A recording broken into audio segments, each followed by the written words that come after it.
Bonjour et bienvenue à ce moment d'échange et de partage.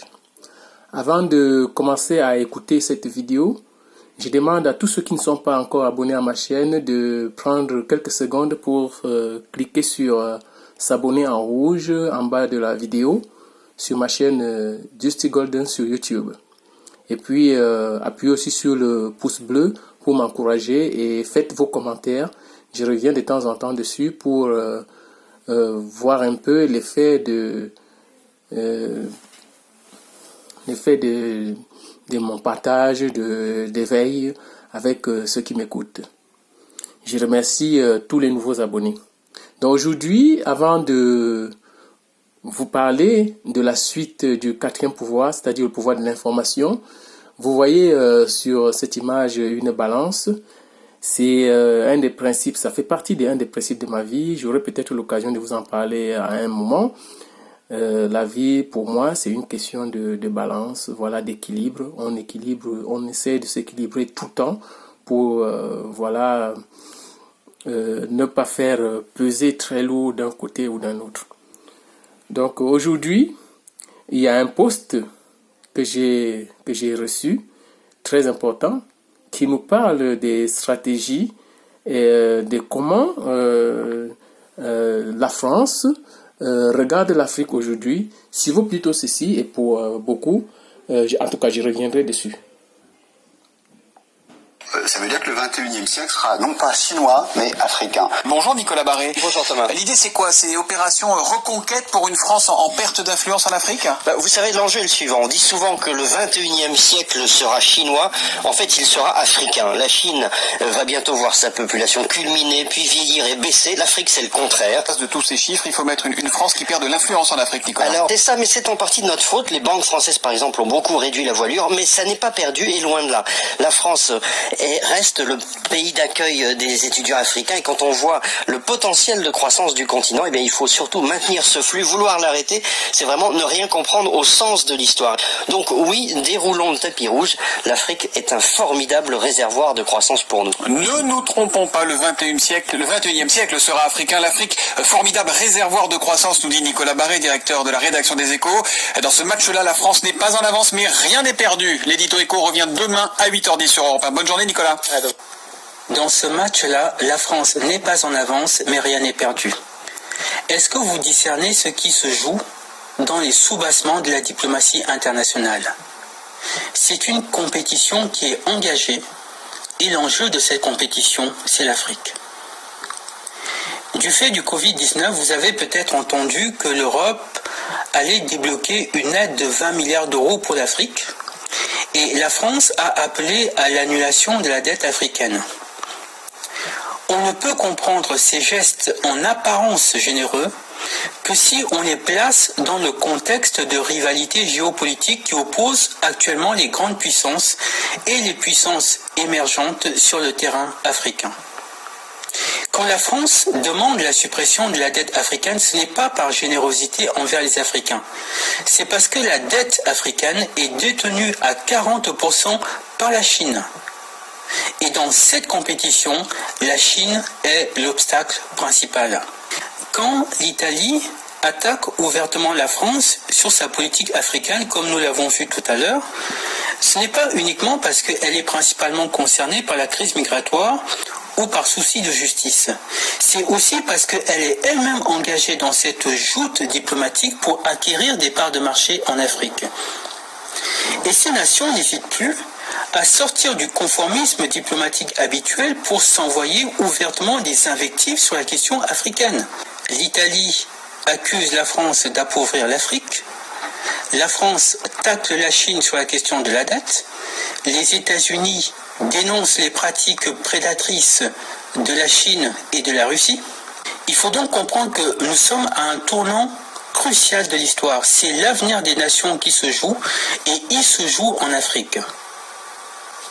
Que compte faire la France sur le plan diplomatique pour supplanter ses concurrents? Le Sénat français a publié un rapport qui édicte 70 mesures que la France doit prendre pour reconquérir l'Afrique.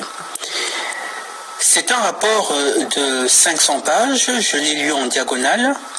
Alors, Le titre de ce rapport, c'est « L'Afrique est notre avenir ».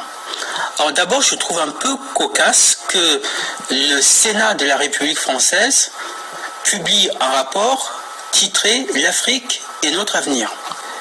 Donc, comme je le disais, ce rapport met en évidence 70 mesures qui doivent être prises par la France pour supplanter ses concurrents sur le terrain africain. Il y a plusieurs mesures intéressantes, j'en ai relevé deux notamment.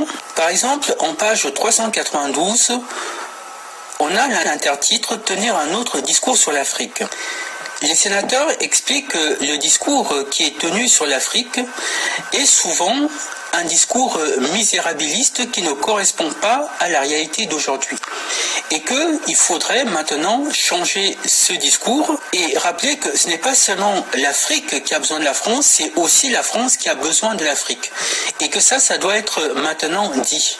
Il s'agit de quitter le vieux récit sur une Afrique du passé et de susciter, selon l'expression plusieurs fois évoquée, un besoin d'Afrique qui soit le pendant d'une demande de France. L'amélioration de l'image et de la connaissance de l'Afrique doit s'inscrire dans le long terme et s'appuyer sur une recherche universitaire de qualité sur l'Afrique.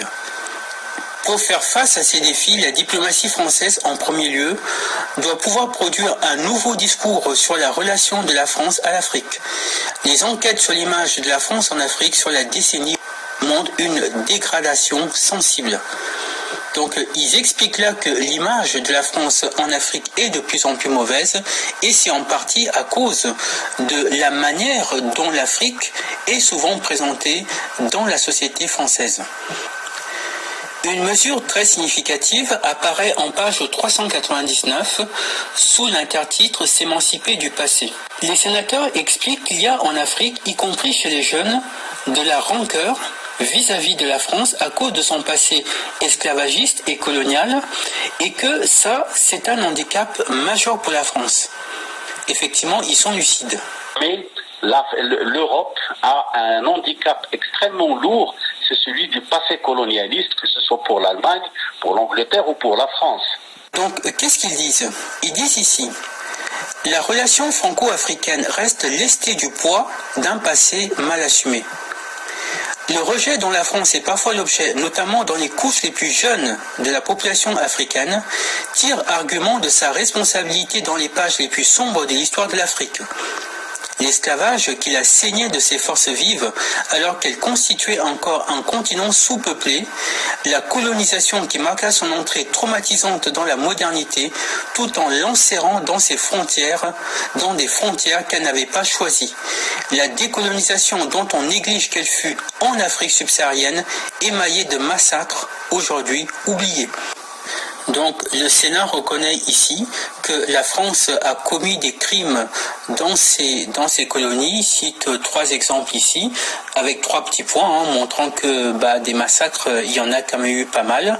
Alors par exemple ici, le Cameroun en 1955, et de quoi s'agit-il ? Il s'agit du massacre de Messa.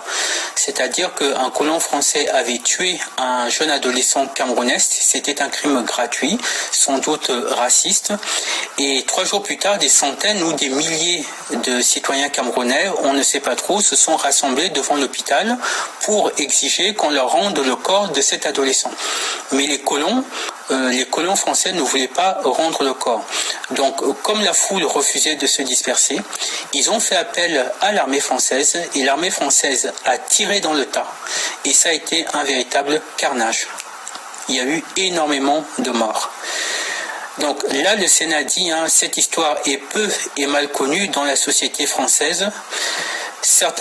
Certains événements douloureux dans lesquels notre pays n'a pas eu le beau rôle font encore débat et ne sont pas entrés dans l'histoire officielle, si tant est que ce terme ait un sens. Effectivement, les massacres que la France a commis sur le sol africain, effectivement, ces massacres-là n'apparaissent pas dans les livres d'histoire français. Un peu plus loin, il cite d'autres exemples, par exemple le massacre de Thiaroye. Alors qu'est-ce que c'est ? Le massacre de Thiaroye concerne ce qu'on appelait les tirailleurs sénégalais. Après la libération de la France a refusé de payer leur solde à ces tirailleurs qui étaient venus combattre pour la France. Et donc, ils ont décidé de manifester pour exiger que la France respecte ses engagements. Comment a réagi la France? Elle les a tout simplement fusillés. Ils ont tous été fusillés pour que ça serve d'exemple aux autres tirailleurs.